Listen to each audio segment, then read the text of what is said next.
All right. Well, we're gonna get things going right away here. We've got an exciting overview here today of Agri-Energy, growing power, growing food with Rebekah Pierce. So I'm incredibly excited to have you here. But first, we're gonna talk a little bit about Farm to Power. I'm Divina Bryant. I'm the Indiana Michigan State Director with Farm to Power. Farm to Power is a nonprofit, nonpartisan community of farmers, ranchers, and producers supporting rural Americans and their right to make choices that are best for their land, their community, and their future. We elevate rural voices and highlight the role of American farmers in meeting our food and energy needs. And where we are, we've got boots on the ground in Wisconsin, Michigan, Indiana, Ohio, Arizona, New Mexico, and a presence in Colorado and Kansas. And we're growing quickly. We've discovered that there are a lot of farmers in this space looking for that peer-to-peer connection, and we've created a community for those individuals. We offer a lot of resources, education. We continue to highlight the experiences and the voices of farmers and connect them in this space. So, and with that, I'm going to move right over into our guest of honor today, Rebekah Pierce. And if you've got to pick up this book, Agri-Energy, please do. It's a phenomenal book. I mean, there's so much in here, right? You managed to capture that so wonderfully. And let me give a brief overview here. Just your bio. Rebekah is a freelance writer based in upstate New York, where she and her husband own and operate J.R. Pierce Family Farm, solar grazing operation raising sheep, pigs, and cattle. Through both her writing and firsthand agricultural experience, Rebekah brings a thoughtful perspective to the evolving relationship between agriculture, energy, and rural communities. So, so happy to have you here with us. So why don't we start with how did you get into this space? What was your journey like? What brought you here? Why don't you paint that picture for us a little bit? Yeah, great. Thank you. And thank you so much for having me on. I'm really excited to be joining you guys today. So whenever anybody asks how we got into this, I'm honest, and the honest answer is very much by accident. Neither my husband or I grew up with this idea in our heads that we wanted to farm, or do what we are doing now. I have an English degree. My husband went to school for wildlife biology, so our lives have kind of taken a very interesting path, as I think most people, find themselves doing. We bought our property in 2015, and when we bought the land that our house sits on, really our goal was we wanted enough space so we weren't right on the road, and so that we had space for our dog, and that was it. So we bought, just under 25 acres. Not super great ag land, very wet, like heavy clay soil. And then shortly after moving in, we're like, you know what, we're going to try raising chickens. And I always joke around that chickens are the gateway drug because once you get chickens, everything just kind of spirals after that. And so for us, what that looked like was, a dozen chickens became 50 chickens, became 100 chickens, became pigs, and then became sheep. We didn't, we were not aware of solar grazing as an opportunity or as a potential opportunity for our business really until about 2020 or 2021, which was when we started viewing our farm, which at the time was very much a hobby farm. And we were just doing it for fun and to raise food for ourselves and some friends and family.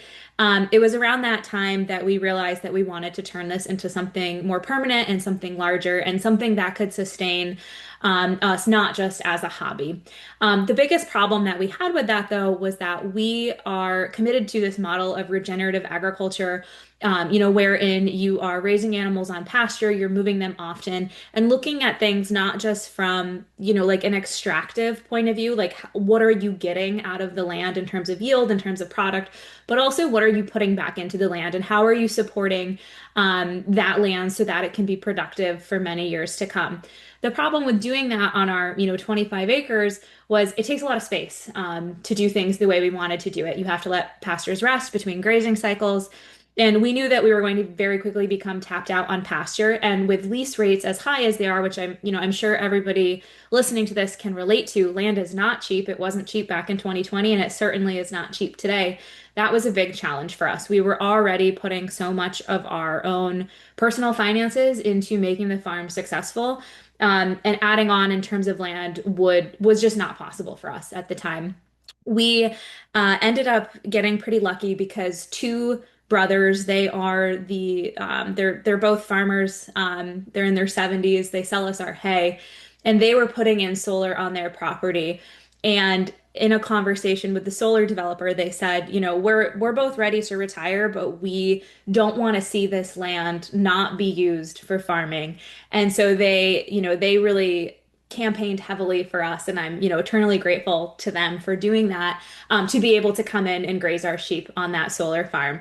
So that was back in 2021. 2022 was when we got our first contract, and we've now expanded so that we are grazing in 4 counties across upstate New York, primarily community solar sites. And we are, I guess, what you would consider a tenant farmer, so coming in and providing vegetation management services in lieu of mowing on these sites. So exciting. And yeah, I mean you've managed to do so much in a small amount of time, really. So let's just talk about for us like how you would define agri-energy. What's that definition look like to you? Yeah, so right around the time when we got our first solar contract back in 2022, I'll back up a little bit and say when we got that first contract, I really, both myself and my husband, we really had it in our minds as like this was an economic means to an end. This would allow us to expand our grazing, without having to go into a ton of debt. But we didn't really have any idea of all the other benefits outside of just that economic pathway to viability for us. And then as soon as we got on that site, we were like, oh wow, like there is so much more here that needs to be unpacked. And that's what inspired me to write my book, which I ultimately ended up calling Agri-Energy. And I get asked this question a lot because usually when you talk to people who are doing solar grazing or any kind of farming under solar, there's already like a very clearly defined set of terms that they use. So there's agrivoltaics, there's dual use, there's agri-PV, solar grazing again. Um, but when I started writing my book, I wanted to really zoom out and look at all of the different ways that agriculture and renewables can work together. So whether that's farming under solar panels, growing crops, or grazing livestock, whether that's grazing cattle under wind turbines, or even if it's a farmer who is putting solar or wind, or even something like biogas on their own farms, or working with those systems on a larger scale. I wanted a term that would kind of encompass all of the different ways that agriculture and renewables can work together. And so that's really where that name came from. All right. So there's hurdles. We know about them, right? For Sure. renewable energy and sustainable farming overall. What challenges top the list, and how can these kind of seemingly opposing ideas, how can we merge those to benefit one another? Gosh, so how much time do you have, I guess, is, Yeah. is the first question. Um, but no, I think we're at this really interesting intersection here in the United States. And I always, when people talk about, particularly, I think, and I'll angle specifically here talking about solar because solar is the one that lately it seems is getting the most beat up in the media. And people have this very negative perception of it. And when we talk about things like agrivoltaics, agri-energy, there's always this idea that it's like this novel thing and it's, in its own right, it's greenwashing because it's just at this point it's a niche activity. And so people are coming in and saying, "Hey, I'm going to put sheep on this solar farm." And everybody says, "Well, that's great, but that's not real farming and that's not sustainable and you're not doing it at a scale that's large enough to make a difference, in the grand scheme of American agriculture." And what I always rebut to that is that these things are not new by any means. It's new-ish in the United States, but in Europe, agrivoltaics has existed, since the 1980s. And when you talk about things like farming under wind, that goes back to the 12th century when people in Denmark were, using windmills to power their small farm operations and then farming around them. So it's really not as new as people think it is. And so I think that's one of the biggest hurdles is convincing people like this is A, this is not new, and B, this is not as risky as people think it is. I think one of the reasons why we have been so slow to adopt these systems here in the US is largely because we are spoiled by land, right? Like we have a lot of land area, and so it's been very easy for us to separate our energy production and our food production onto, isolated parcels of land. But we are now coming up to the point where, due to the current state of the economics of farming, it is incredibly challenging for farmers. I think everybody, I'm probably, preaching to the choir here, but it's harder and harder for farmers to make a living. It's harder and harder for farmers to be able to afford the land that they are farming on, whether that's the land that their family has farmed for generations, or whether that is, a first generation farmer trying to access that land like us. And so we really need to rethink the way that we are going about both energy and food production in the US, and trying to, approach systems not from, as I mentioned before, this kind of extractive model, like what are your yields per acre of corn, or what are your what sorts of monetary value are you extracting from the land, but how can you view that land as a system that is working together and incorporating multiple things in one space. So that's the big challenge for me, is figuring out how we can articulate that to people who are so used to having these as very separate entities, and how we can move forward in a way that respects and allows both to be done. All right. So where do you think, I mean, you hit on that a little bit here, but where do you think that opposition ultimately comes from? Well, do you think that's a legitimate concern there? But what do you think is fueling that from your perspective in this? I do think it's legitimate. I think a lot of it is a fear of the unknown, and uh, comfort levels with what's familiar and the way things have always been done. Um, really since the 1970s, we've had this idea that the only metric of success for your farm was how many bushels you're producing, or whatever crop you're growing, whatever your yield is. And obviously yields are important. Yields are an important benchmark both for whether you're applying for aid to the federal government, or just really looking at the overall profitability of your farm, and you can't ignore that. But you also need to think about not just how much you're producing, but how much you are actually benefiting from that as a farmer. So I think one of the things that we have seen, especially this year, with global affairs impacting input prices, whether that's fertilizer, diesel fuel, I think what we're really starting to see is that just because a farm is producing high yields of whatever crop it might be, doesn't necessarily mean that that's a profitable farm. And this is where farmers are really running into trouble, right? So we need to come up with a way that farmers can stay on the land and make themselves more economically resilient. And oftentimes that is by marrying renewables and agriculture, and helping to offset some of the inherent risk that exists with agriculture by something that offers a little bit less of a risk, via renewables. Um, I think that is the biggest opposition that people have, is that they don't trust that these are systems that can be sustainable long term. Again, like as I mentioned before, I think there's really an idea that this is like a fad, or it's greenwashing by a solar company who is maybe trying to fast track a permitting process, or just boost public approval of a project by saying, hey, like we're going to keep this farm in agriculture by putting some sheep on it. And then people look at that and say, well, that's great, but I want to actually see that this is supporting a local farmer. I want to see that this is something that's going to be successful 10 years from now, and not just when you're trying to get a project approved. And so there's a lot of distrust there. And that's really what my writing and the work that I'm doing, that's really what I'm trying to address. Like, we don't have to be afraid of these things. They are not, nobody's trying to trick you, and they can work. And I think, the best way to do that is, by having these conversations like this, and also just showing people like the full breadth of what's possible. And that was, another reason why in my book, I didn't just want to focus on the work that we're doing, which is grazing sheep, because sheep, we love sheep. Have been very successful for our farm. But when you zoom out and you look at this idea that people have of American agriculture, sheep are generally not seen as like a top commodity. And that's fair. I mean, we consume a very small fraction of lamb versus, what we consume in terms of beef. And so I think there's some mistrust there. There's a lot to be said about expanding the market for lamb, because we do import so much from other countries. But at the same time, I think it's really important to zoom out in the conversation and say, look, like agri-energy isn't just sheep under solar panels, but it's also cattle voltaics, cattle under solar panels, cattle under wind turbines, it's hay cropping, it's fruit and vegetable production, and looking at all of the different applications that exist there. And I apologize because I think I went off way on a tangent with your question, but it's a big one. And so I wanted to It make is. It's sure a I loaded address some question. of those things. Yes, no, I appreciate it. And I think that takes us like to the next question, which is more along your personal experience, in regenerative and in solar grazing.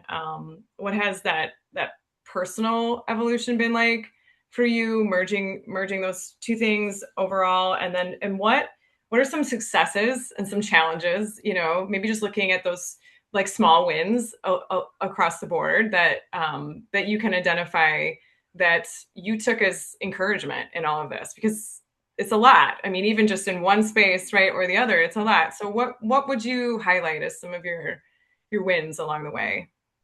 Yeah, so if you don't mind, I'll start with the challenges first because then that will, I think, allow me to explain those wins a little bit better with some more clarity.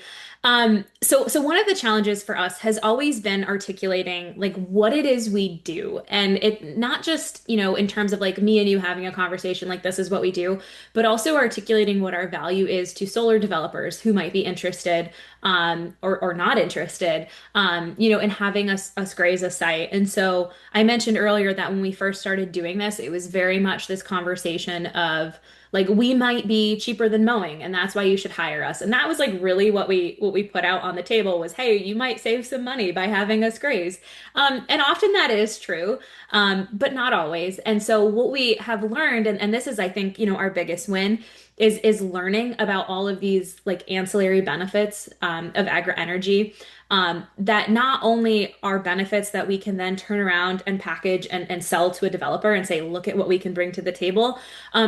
But the cool thing is that they're also benefits that tie really nicely into our philosophy as regenerative grazers. So now when we approach these conversations with developers, it's not so much we might be cheaper than mowing. Obviously the cost question comes up all the time, but really the bigger piece is like, what are we adding? And so again, not just what are we extracting, like what are we taking, but what are we adding to this project? And so, we always explain, we are on site all the time when we have sheep. So if we have sheep on a site, we are there every day or every other day, checking on them, giving them water, making sure that they're healthy, and then moving them to a new grazing section. That's really beneficial for the developer because now they don't have to worry, about issues that might pop up on a site between visits from techs. So whereas a mower might be coming up just once or twice a year to mow, we're there pretty much constantly. So we're like their unofficial eyes and ears. We're not kicking up rocks onto panels like mowers might be. We're making sure that vegetation is kept at a reasonable level because we are first and foremost vegetation managers. Um, but we're also doing so in a way that is so much less disruptive to a site than conventional mowing or especially herbicide use. So we're not kicking up dust when it's super dry and, clogging components and making a mess of things. We're also rebuilding the soil, and this is a really important piece that I try to emphasize both in conversations with developers and also just with people who are curious about how these systems work. I think in our perception, and I actually just had this question on another call the other day. Somebody was like, well, I think agrivoltaics and agri-energy, I think they're great, but all of the solar farms I see just have gravel underneath. So how are you farming if it's just gravel underneath? And I think this is really where, we come in to articulate the benefits of using a site for agriculture still, is that not only are you keeping that land in production, but you have the potential to make it better for the future. So when we are grazing on a site, and we're doing this with sheep, but this could also be done with cattle, and people are doing it with cattle and other, grazing species as well. When you have an animal on a site and you are moving them frequently and paying attention to the frequency and duration of those moves, you're building topsoil. You are increasing carbon sequestration, you're reducing erosion, and you're making that site healthier overall, which is great, not only for leaving that site better than you found it for future generations of farmers, but also for things like pollinators and wildlife and birds and all of those different things that come into the ecosystem there. And so I think that's been a huge win for us is being able to see how nicely these systems kind of dovetail with our own philosophy about what farming can and should look like. So you've hit on it a little bit there, but what would you say from those takeaways? What would you say to another farmer who is hesitant about about these processes, about getting into this? What would, your first piece of advice be there? I always recommend, if they can, to actually get on a site and see what it looks like, especially if it's a site that's being used for farming. Because I think, again, I think there are so many misconceptions about what these projects look like, whether they're being farmed or not. We had somebody um, come visit one of the sites we were on a few months ago, and this was somebody who works in agriculture, like somebody who an intelligent person, like college, like not just like average Joe run of the mill person. They came on the site and were genuinely surprised when they tapped the panel and they're like, oh my gosh, it's not leaching anything. And I'm like, no, they don't. Like, that's not how they work. And so really, like, the power of getting somebody there and seeing how the panels function, seeing that it's safe, and then also seeing how it intersects with agriculture. Like, yeah, there is grass growing beneath the panels. Like people seldom believe that when I tell them. And so getting somebody on a site, that's first and foremost is the most important thing. Um, I also think it's really important. The other piece of this conversation that I have with people is they're like, well, I want to farm on this solar, farm that I'm thinking about putting in on my property, but I'm concerned because I want to grow, whatever crop, and I'm concerned that my yields might be reduced. And, I already mentioned earlier, and I've gotten kind of beat up on this before because I think people assume that I'm saying yields don't matter at all. And that's not what I'm saying. But the point that's really important to pay attention to here is, okay, so your corn yields, whatever, might be reduced, right? But now you're producing two crops on that same piece of land. You're producing energy and you're producing whatever it is you're farming. And so really your output per acre is going to be higher because you're producing two things at a time. And the income that you're getting from the energy production is stable. It's not going to change year to year, like commodity prices might. It's not influenced by wars in Iran. It's not influenced by tariffs. It's not influenced by any of these other things that are going on in the broader market that end up trickling down and affecting farmers, whether we like it or not. It is secure and it allows you to take risks with your business that you might not otherwise be able to. Somebody told us that we were cheating by farming under solar because we were taking all the risk out of it. And they were like, "Oh, that's no fun. Like you're taking all the risk out of farming." And like our response to that is like there is still risk. Like any element of farming is inherently risky. But what we're doing, and this is what I tell farmers who are maybe a little hesitant about this, is there's still risk involved, but now you're putting your business at a level of risk that is now comparable to that experienced by other types of businesses. I don't think there is any industry in the world. Like, I think if you went to any financial planner or a business investor and you told them, what your business looked like on paper in terms of risk and in terms of debt, there's no other business where that would pencil out and make sense for somebody. And so now we are getting to this point by combining these two on the same acreage where that does make sense. I will also say that generally the pushback that I get from people isn't from other farmers. Like, generally, I think farmers are supportive of you need to do whatever you need to do to be successful on your own land. Oftentimes, the pushback that we're getting is from people who are neighboring or people who are in that community and are hesitant about the solar farm, whether for perceived or whether for very real reasons. They might be concerned about the environmental impacts. Unfortunately, we have good data to show that those are not, well founded.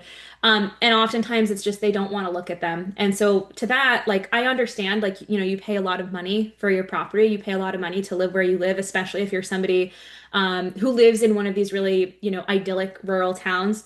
But at the same time, I think that conversation really needs to come down to property rights. And if you drive like a Honda and I don't like Hondas and you happen to be my neighbor, does that mean that I can't tell you that that you can park that in your lawn or in your driveway, I should say? And it doesn't, right? So we also need to consider, like, what is a farmer's right to do what they wish to do with their land? And then also offer in all of these other benefits that I've talked about to show them that it can really provide those benefits long term as well. So you're painting this really idyllic, picture of this, right? It's one we know it's wonderful. We know it works, right? Um, so so what are the barriers? What can you point to say this is, we hear this all the time. If this is so great, why don't we see it everywhere, right? How many times do we have to hear that? And there are impediments. So what would you point to as some of those barriers to deployment, to adoption, on a larger scale? Yeah, so I think it comes down to like I would say four buckets. And so it really like these biggest barriers, I think they vary depending on which bucket of people you're talking to. So you have farmers, you have developers, you have legislators, and then you have like the general public, right? And so I think I've done a pretty good job painting a picture of like the perceptions that the public has, and I don't even think I need to explain these. I think they're everywhere and people can see them for themselves. People are nervous about solar farms. They don't like them because they're new, because they look different, because they're ugly, whatever it is. They don't like them, and whatever arguments they can make against them, regardless of what arguments might exist for if you want to compare apples to apples with fossil fuels, I think solar is just really convenient to hate right now. And so there's that. Um, we can come back to that in a minute if we need to. Um, I think in terms of legislation, there is still a lack of understanding about what these things are and how they work. Again, I think there's this assumption that it's just sheep, a handful of sheep grazing around solar panels, and that's it. And so because of that, I think we have been very slow, at an individual state level, but also at a federal level to come up with clear parameters and incentives for these projects to take place. A lot of states are still hashing out, even just definitions of what constitutes agrivoltaics or agri-energy.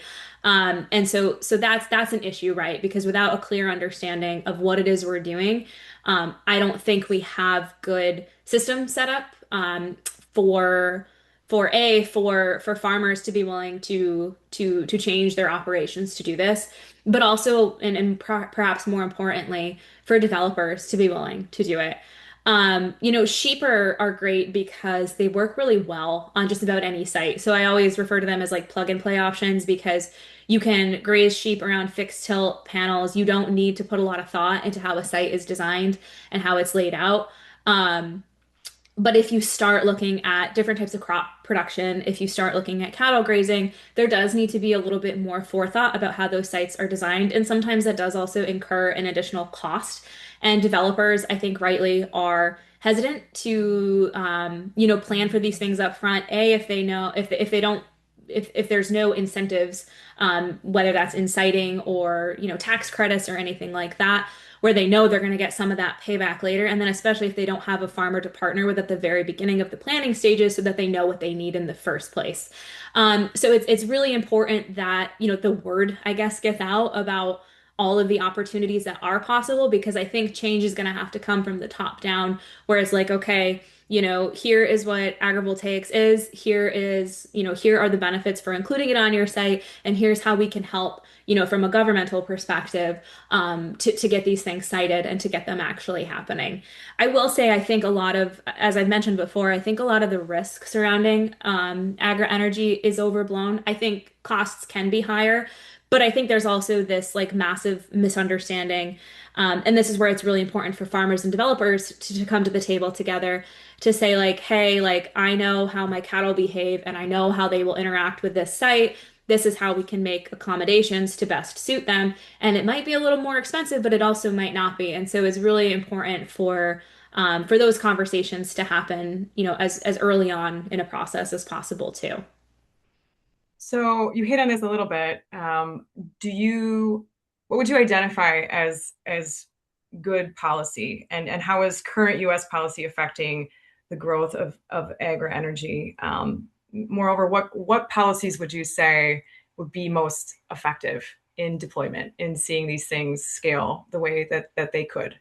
Yeah, so I think it it really does end up boiling down to which state you're in, because I think some states right now are seeing like a rapid adoption of renewables, and as such also a rapid adoption of agri-energy, and others are really trickling off, and we're seeing more moratoriums and things like that as kind of the larger federal support is pulled back.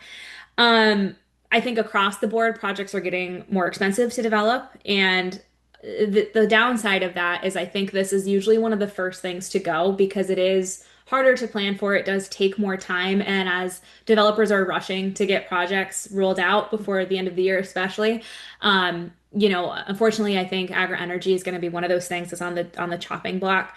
Um, I think though, the irony to that is that we really do need developers to prioritize these systems because I do think it will kind of separate the wheat from the chaff and help get projects cited, help boost that public support.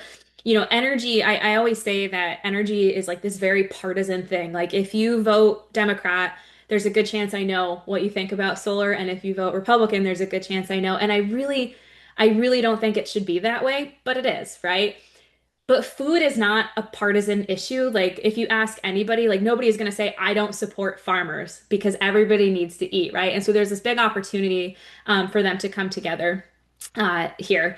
And in terms of what regulations need to come down, I am probably the first person to admit that I don't know. I think there are a number of things that could be helpful, but often it will really depend on where you are in the country and what sorts of safeguards and regulations you already have in place. So, like right now in New York, we're still working on getting a clear definition of what agrivoltaics is and how it should be either incentivized or mandated, at the state level. I tend to be the type of person that said, I lean, and I talk about this a little bit more in my book, but I do lean more towards incentivization rather than regulation.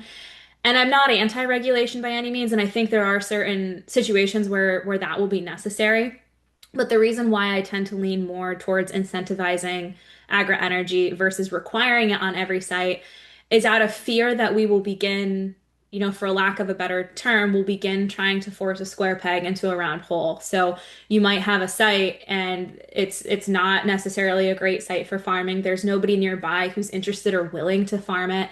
And then when you are saying this site has to be grazed or it has to be farmed, you're then forcing the developer to have to go out and find a farmer, or even worse than that is you have somebody from the community who doesn't have any experience in farming, and then they give this a try, and then without the proper knowledge and understanding of what they're doing, things can very quickly unravel. And we see this every now and then already with sheep grazing.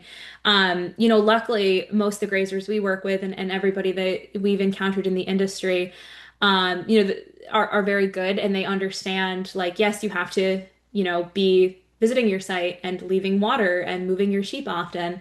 But we had a conversation with a developer just a few months ago who was very, very hesitant to pursue sheep grazing on a site here in New York because they had another site in another state where the grazer just dropped the sheep off at the beginning of the summer and then didn't come back like at all until the fall, and there were dead sheep. Like, and that's not a good look, and that's not how you do things, right? And so that is my fear, is that if we mandate things, then we might have kind of this haphazard approach where things aren't being done correctly, and they aren't being done in a way that benefits the industry and the farmer and the developer and the site and the community. And so we really need to be thoughtful about what regulations could we pass that would still allow these projects to happen without forcing things that don't fit naturally. Um, I think some states do have really robust incentive programs for agri-energy, but some of them are also really restrictive in terms of what counts. And so we need to be mindful of that as we develop plans moving forward. I've got this great quote that I put up here from the book. I told you I wasn't going to throw you any curveballs in our questions, but I might have one. Just with everything that you've touched on here, I mean, this is just it's a great quote because it really highlights where we need to get innovative and we need to start thinking outside the box and lower the temperature, right? We know that around these conversations. And How do you see this as a vehicle for that? How do you see this as an opportunity for us to look at where there's a need, where there are gaps, right? There are other issues, boxes we need to check, solutions we need to come up with. And how do you see this for the average person who maybe isn't farming, right? Who's just looking at this system overall? How do you see this as that basic place to start? Like, this can bring us together. This is an opportunity for us all to start talking and coagulating. Where do we start with that? That's a really good question. And I think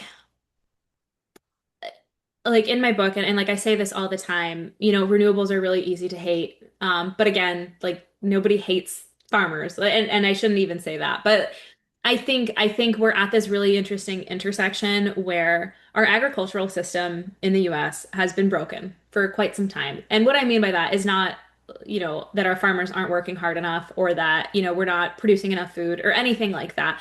What I mean by that is that we are seeing farmers who are having to work harder and harder, who are having to spend more and more money, who are going bankrupt. I mean, the fact alone, the suicide rate for farmers is higher than almost any other occupation.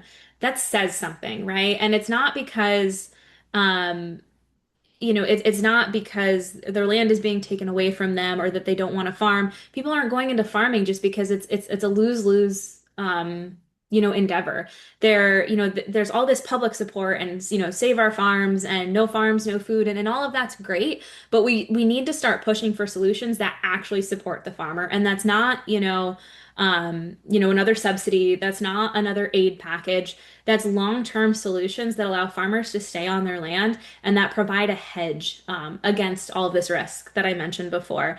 And so I really do think that that is, one of the most beautiful parts of this. And I think as we saw a little bit of this like back in the COVID days, right? Which seemed so long ago now, but 5 or 6 years ago, everybody was really, really concerned about where their food came from. And I think some of that momentum has carried through to right now. But I also think we've got a little bit of amnesia and like we've collectively as a nation forgotten some of that and I guess stopped caring as other things came up and became more important in the news cycle. Um, but I don't know, like, if anybody listening to this has followed like the cattle markets recently. The cattle industry in the US is in trouble, and there have been all kinds of solutions proposed. And I don't think just a single one of them is going to be like the silver bullet. I think it's a very complicated issue, and there are a lot of variables behind it, and there are a lot of potential solutions. But I think one of the things we do need to look at is, okay, what are we doing to actually support our cattle ranchers? And our local markets, and what are ways that we can bring things back down to the local level instead of centralizing everything, and relying on these large packing houses and these large producers to feed the entire country. One of the things I always say about agri-energy is, for the most part, when you talk to producers who are doing this, the food that they are producing is staying local. So like with our sheep, we raise, this is not a great picture that's currently on the screen because this is some of our older flock when we were raising different, like a whole hodgepodge of breeds. But right now we only raise hair sheep for meat. And so our products are primarily staying local. So going to local restaurants, food co-ops, small grocery stores, direct to consumer. Um, and not only are we putting our product back into the local market and help strengthening that local food supply, but we're also leaning on our local community for all of our other business needs. So our truck and our trailer are serviced locally by a local mechanic. We use a local vet. Our feed is being produced locally by other farmers. And so I think it's really valuable to have these conversations where you are bringing everybody to the table and not just saying like, okay, how can the federal government fix this? Like what other subsidies can we pass down to save farmers when we have these economic downturns or these turbulent times where prices are all over the place, but how can we set up systems that benefit everybody in a community? And that's where this dialogue is really valuable. And I think, this year, as tough as it's going to be for farmers, it may end up forcing all of us to come to that table and come up with solutions that are going to help now, but also into the future. So I'm going to hopefully be able to plug the book here, moving through my slides. There we go.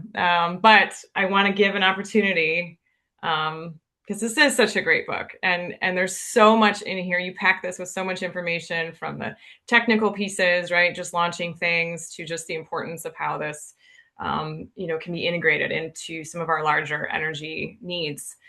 So please tell us where we can find the book. I want you to come from you. Where can we find the book? And also, just I want you to highlight some other resources. If anybody's got other questions, or they want more insight on as far as where to launch these things on their own, where should we point them? Where would you point them?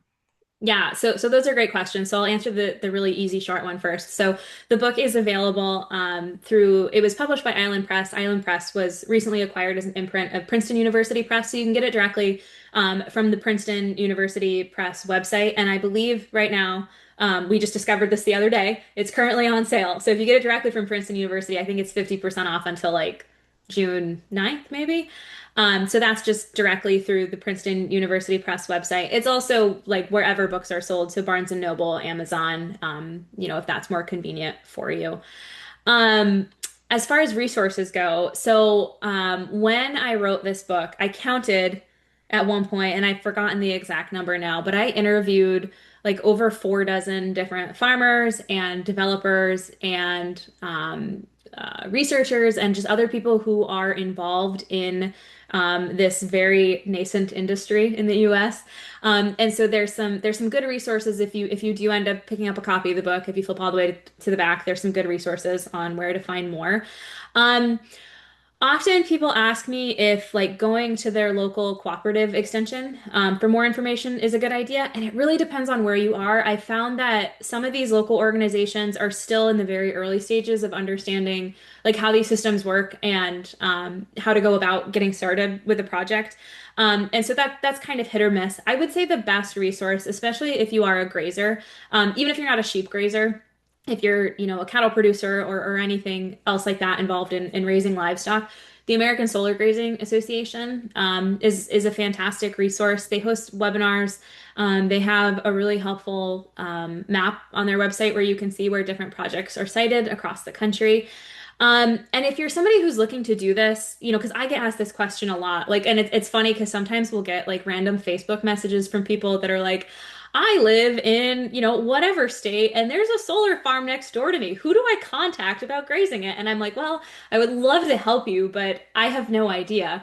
And so honestly, like you do, and this is what we found when we were first getting started with this, you do have to do a little bit of detective work. If you're interested in a project that's coming into your area, going to town planning board meetings is a great way to connect with the developers who are putting these projects in early on. You can also just read the meeting minutes. That's kind of my hack for finding information is just pulling up those minutes online and seeing who was there and who to contact. And just reach out directly. It is, it's a little bit of cold calling. You have to get comfortable with being ignored. I'm a former high school English teacher, so I'm really good at that. I'm used to teenagers not listening to anything I have to say. But no, so you have to get comfortable with cold calling a little bit and just be really willing to pitch those services and like this is what I want to do. These are the benefits it provides.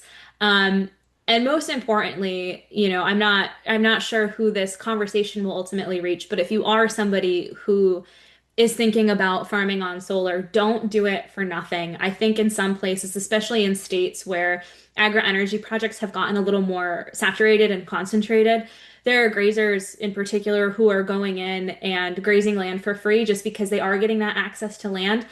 But it's important to remember, like, not only are you getting that land access, but you're also providing a service to the company, which is vegetation management. And if they don't pay you, they're going to have to pay a mower. And you're providing way more of a service than a mower, not to knock on landscapers, but you're providing way more of a service by keeping the land and farming than a landscaper ever could. And so really, know the benefits and then sell it because there's a lot to offer here.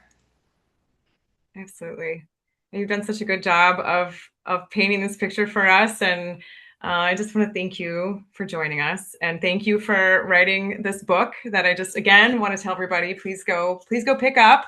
And I'm happy, if we've got any other questions from the room, I'm happy to field those. You're welcome to email me anytime. I'm so grateful for your insight and your advocacy, and keep doing this. And maybe as we kind of close down, could you give us a hint? Are you expanding? Are you going to continue to grow this, or are you at a good spot right now? Or yeah, are we moving outward? Yeah, yeah. So, well, first I'll say thank you so much for having me on because it's always really fun to talk about this stuff. And I always feel bad because I talk like a mile a minute because I get really excited and I'm passionate about it. Um, but in terms of expansion, lost my train of thought.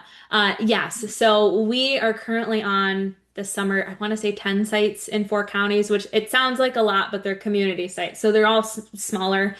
Here in Northern New York, we don't have any utility scale right yet. So everything is like smaller than 40 acres. But we are looking to expand. We'd love to add more ewes to our flock, and keep growing that. We're also very seriously considering when the right project comes up, we would love to put cattle on solar as well because we do raise cattle. So yeah, we are definitely not done. We want to keep trying new things, and we're really appreciative for the opportunity of Agri-Energy to allow us to be able to take those risks without having to, take out a second mortgage on our home. So yeah, we'll see. Good. All right. Well, we'll look for more. And maybe that's like a second edition then, another book, which I will definitely pick up. This is so much information, and again, so grateful for your time and for what you've shared with us today and your advocacy. So with that, I will say thank you to everyone else for joining us as well, and happy to field some emails if we've got other questions, but. Otherwise, yes, thank you. Everyone have a wonderful day. We'll talk Thank soon. you. Appreciate it. Thanks.